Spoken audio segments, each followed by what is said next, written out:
A të ndodh të krijosh biseda në mendjen tënde? Të luash skena imagjinare? Të imagjinosh si do t'u përgjigjesh e njerëzve? Nuk ke një problem. Ke një tru tepër aktiv dhe krijues.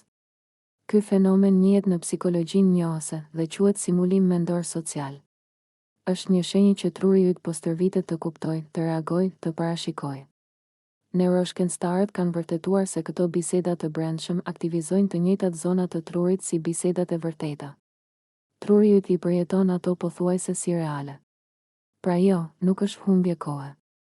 Është një mënyrë për të përgatitur veten, për të përmirësuar veten, apo për të projektuar në të ardhmen. Njerëzit që mendojnë në këtë mënyrë kanë zakonisht një imagjinat të gjallë, mendim strategjik dhe shpesh një inteligjencë emocionale më të lartë se mesatarja.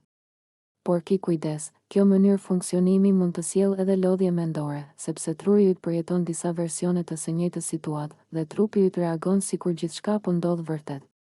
Komento 100 nëse edhe ti e bën këtë dhe më ndiq për të zbuluar si ta shndërrosh këtë aftësi në fuqi mendore.